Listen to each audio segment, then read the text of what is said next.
about we talk about unidentified flying objects, UFOs, the boogeyman of all of the weirdness world. Half the people don't believe in them, half the people do, and a lot of the people say we just don't have enough information to know. Well, let's talk about that information.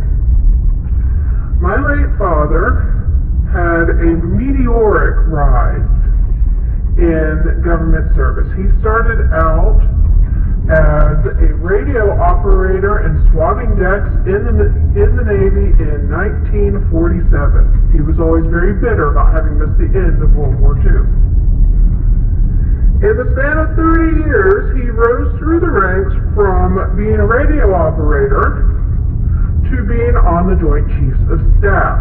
Now, how did a good old boy from Georgia, with no particular learning, no particular connections, have a rise like that in government, where it's all about who you know more than what you know? Let's talk about that. In 1952, Daddy was stationed off the coast of Japan. The night of the infamous Haneda Air Force Base buzzing by UFOs, the ship Daddy was on was also visited. In fact, the ship was the target of this UFO visitation.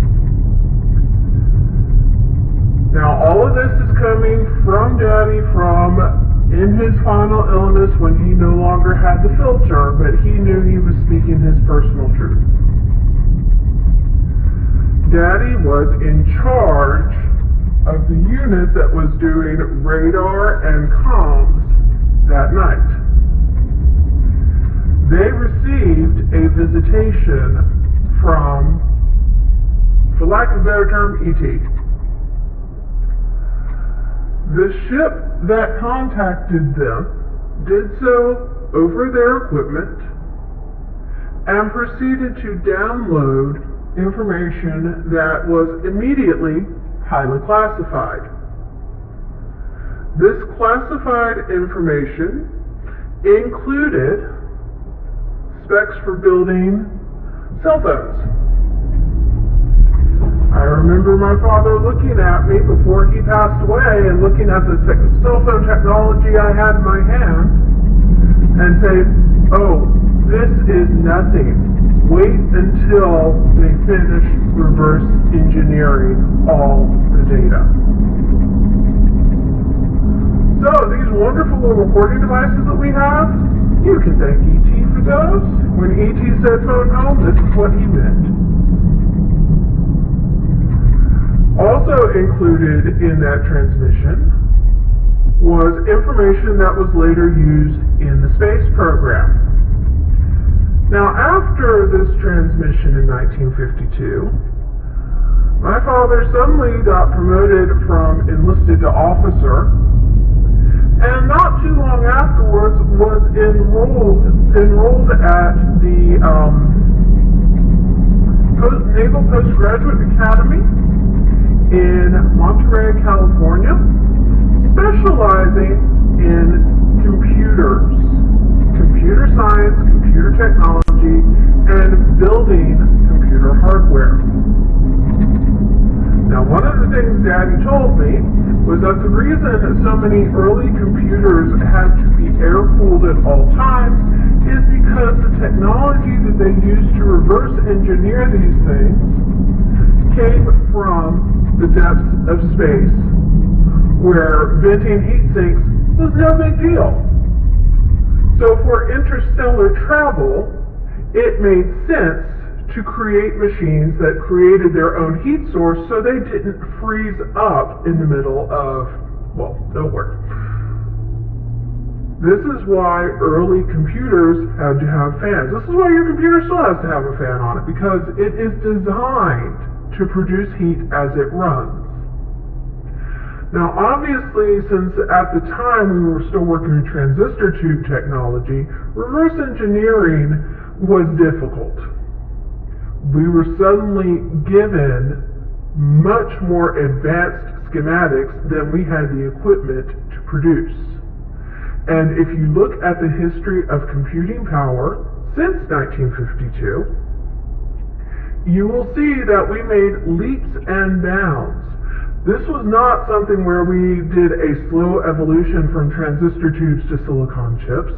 The entire way of thought of the machinery had to be readjusted within the span of just a few years. So if you have ever wondered if there is any truth to the notion that all of our advanced engineering, our electronics, and all the little things that we use to make life better came from an extraterrestrial source? Yes, according to my father, who received that transmission in 1952, yes, it did. He handled it. He was part of the team that marked it classified and sent it on up the ranks. He benefited directly from this by getting into the Naval Postgraduate Academy, and his benefits went on to affect things like the U.S. space program. After Daddy left the Joint Chiefs of Staff, he ended up working as a contractor for TRW at Marshall Space Flight Center, working on the Voyager 2 probe. My father's handiwork, at a time when we were still programming computers by punch cards, has now gone out of the solar system. I still have some of the punch cards from that programming. Now then, what did we do with the rest of the information that got downloaded along with the cell phones and along with the electronics? Because that encounter lasted for over 4 hours as the radio and communications team was receiving and writing down these messages. The teletype ribbons were immediately classified. There is no getting a hold of those. What my father told me was that handheld phones were definitely a thing, and that the clunky mobile phones that we saw in the 80s were just the tip of the iceberg. What he told me was that a handheld computer would be enough to send anyone into outer space, that any of us now had the technology needed to literally build a spaceship in our own backyard. Any of us at any point of time have everything we need to construct our own low-orbit craft. The only reason we think we don't is because we've been brainwashed by the government and the media into believing that we don't. The aliens who made contact with us in 1952 are still in regular contact through the exact same methodology. They contact United States Navy ships that are out at sea. I know for a fact that one of the most recent of these contacts happened throughout 2014 and 2015 when it was the USS T.R. Roosevelt who ended up getting contacted on a regular basis over the span of 18 months. I don't know what was downloaded in those. I haven't had the chance to look at that information. But the contact was being made. Now, the one thing that has bothered me about this story all along, and I've just had recently cleared up by a friend in Special Forces, is why hasn't Trump said anything about aliens? Because God knows that man talks about everything else. So here's the deal. The alien life forms that we have been in contact with, that we have been in communication with, and that have been passing on schematics to our military for the last 60 years, also are aware of the current administration's inability to keep a secret. Because of that, since 2006,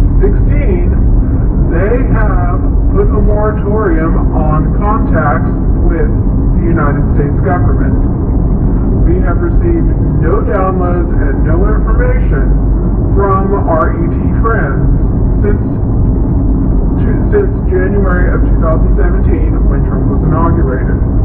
This is not a national security issue. This is a universal security issue. Because our alien friends are well aware that if what they were doing became common knowledge, it would create a crisis on this planet. Which is why people like me are considered either crazy or dangerous or both. So there you have it, the truth on alien contacts with the government through the medium of Navy ships at sea receiving encoded messages from UFOs. This has been going on a long time, kids. By the time my father was contacted in 1952, there was established procedure for dealing with these encounters. This has been going on since at least the early 40s. A now long deceased friend of mine who worked at Marshall Space Flight Center and was a repatriated German scientist that had worked on Hitler's rockets said that when he was in Nazi Germany, the aliens would come and buzz their factories to see what they were doing. He encountered Foo Fighters more than once. He said all the scientists would go outside and stare up at the sky to see what those idiots were doing. And they were afraid that it was Allied spy planes, but they could never explain the aerodynamics of how they moved. So, there we go. A little bit of truth on aliens. Y'all have a good day, and I'm out.